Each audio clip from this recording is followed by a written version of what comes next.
네, 안녕하세요. 멘탈이 전부다 이철영입니다. 네, 소비자 물가가 발표된 오늘 미국 증시는 크게 상승했습니다. 3대 지수가 모두 올랐고 나스닥은 2% 넘게 상승했는데요. 오늘은 무슨 일이 있었을까요? 일단 오늘 시장을 크게 움직인 최고의 이슈는 당연히 CPI였죠. 그리고 그 결과는 지수만 보시더라도 쉽게 아실 수 있을 겁니다. 2월 소비자 물가는 전년 대비 6% 오르면서 시장 예측치를 정확하게 만족시켰고 근원 소비자 물가도 5.5% 오르면서 시장 예측치와 딱 맞아 떨어졌습니다. 근원 CPI가 상대적으로 덜 떨어진 것은 역시나 높았던 서비스 물가 때문이었는데요. 그래도 고무적이었던 것은 지난달 하락세가 잠시 주춤했던 전체 CPI가 이번 달에는 의미 있는 수준으로 다시 하락했다는 점입니다. 특히나 은행권 사태로 금리 인상 속도를 늦추고 싶었던 연준 입장에서는 그렇게 하기 위해서는 명분이 필요한 상태였는데요. 이번에 예상치와 같은 수준으로 낮아진 CPI는 연준에게 충분히 명분을 주어주지 않을까 생각을 합니다.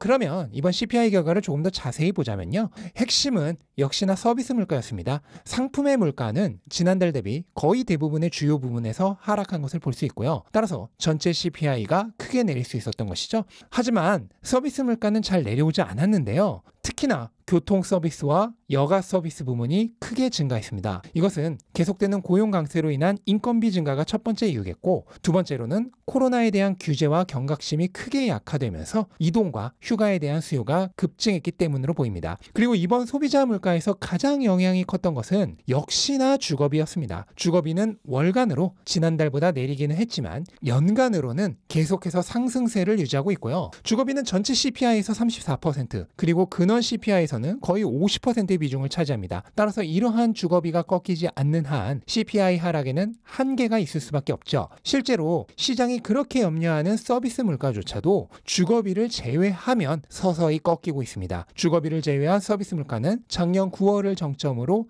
지속적으로 하락 추세에 있고요. 이번 달 고용지표에서도 임금 상승률이 지속적인 하락 추세를 보여줬죠. 그러니까 그 강했던 고용조차도 이제 서서히 열기가 식고 있다는 뜻입니다. 이 세상에 계속 오르는 것은 없죠. 그렇게 강했던 인플레이션도 꺾였고, 그렇게 강했던 유가도 꺾였죠. 그렇게 강했던 달러도 꺾였죠. 그렇게 강했던 주가도, 암튼 제가 하고 싶은 말은 지금 이렇게나 강한 주거비도 곧 꺾일 것이란 얘기입니다. 그리고 그 징조는 여러 군데서 나타나고 있습니다. 일단 CPI 자체에서도 주거비는 전월 대비 월간으로는 상승폭이 크게 줄어들었고요. 또한 진로우에서 조사하는 렌트비 지수는 끊임없이 하락 추세로 가고 있습니다. 신규 렌트비의 경우는 이미 CPI 주거비 추세를 하향 돌파하여 데드크로스가 일어났고요. 그리고 레드핀에서 조사한 렌트비 보고서를 봐도 렌트비는 작년 9월 정도를 정점으로 계속해서 하락하는 추세에 있고요. 이번 달은 전월 대비 0.3% 하락했습니다. 또한 렌트비의 선행지표가 되는 집값의 추세도 작년 4월부터 계속해서 하락 추세에 있죠. 모든 증거들이 주거비가 곧 하락 추세로 전환될 것이란 점을 가리키고 있습니다. 그럼에도 불구하고 왜 CPI의 주거비는 꺾이지 않는 것일까요? 이유는 CPI에서의 주거비는 과거 기록이 누적되어 있기 때문입니다. 그러니까 이렇게 실컷 오를 때의 임대료 데이터가 아직 남아있는 것입니다. 하지만 신규 임대료는 급격하게 하락하고 있으니 시간이 조금 지나서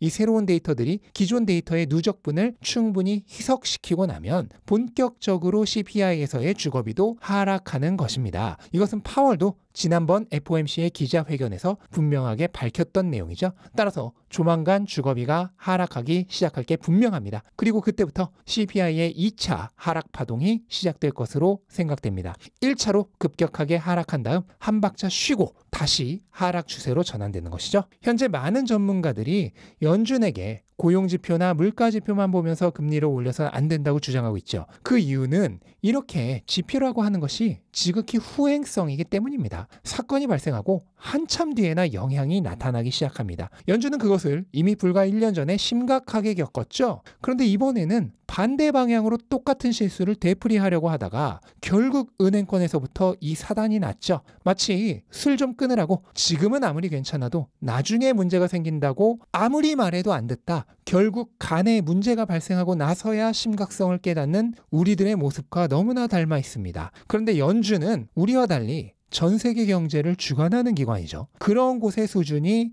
이 정도라는 게 정말로 참담한 심정입니다. 아무튼 이번 달에 의미 있게 내린 물가가 향후 더 하락할 것으로 기대됨에 따라 연준은 금리 인상을 늦출 명분이 생겼고요. 아마 실제로 그렇게 되지 않을까 생각됩니다. 현재 3월 FOMC에서의 금리 예측치는 거의 베이비 스텝 쪽으로 기울어지고 있고요. 최종 금리는 놀랍게도 5% 정도, 금리 인하 시점은 더 놀랍게도 올해 9월부터로 점치고 있습니다. 그러니까 연초에 주식시장이 랠리를 펼쳤을 때의 금리 예측치로 거의 되돌아간 것이죠. 어쨌든 오늘의 강한 상승으로 S&P의 경우는 상승 추세 영역으로 거의 되돌았습니다. 만약 S&P가 이번 주 남은 시간 동안 상승해서 상승 추세로 다시 전환하게 되면요, 기존의 잠시 하락 추세로 전환되었던 것은 지지선의 거짓 붕괴로 판명이 나고 이후로는 가격이 다시 상승세로 전환되지 않을까 예상해 봅니다. 또한 그 경우에는 나스닥도 다시 상승 추세로 전환되어 이전에 돌파하려다 실패했던 추세 저항선에 재도전하게 될 것으로 보이고요. 나스닥마저 상승 추세로 전환되고 나면 비로소 본격적으로 미국 주식이 약세장을 종결하고 대세 상승장의 초입에 진입하는 것으로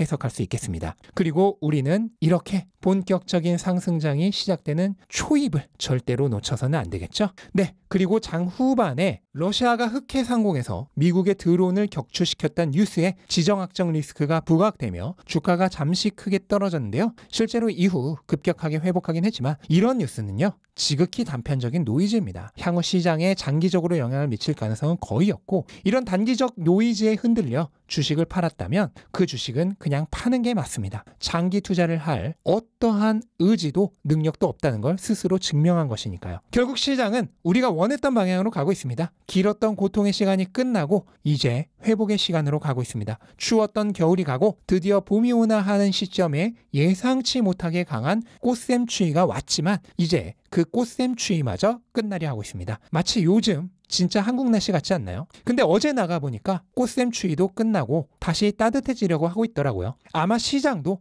곧 그렇게 될 것 같습니다. 그러니 용기 잃지 않으셨으면 좋겠습니다. 만약 여전히 힘들다, 불안하다 하시는 분들은 제가 운영하는 멘탈이 전부다 멤버십에 한번 찾아와 주시면 좋겠습니다. 현재 2주간 무료 체험 이벤트를 진행 중이고요. 이제 딱 5일밖에 남지 않았습니다. 그리고 영상에서 무료 체험 이벤트 소개드리는 것은 오늘이 마지막입니다. 그러니까 나중으로 미루려고 하지 마시고 지금 고정 댓글 확인하시고 찾아와 주시면 너무 좋을 것 같습니다.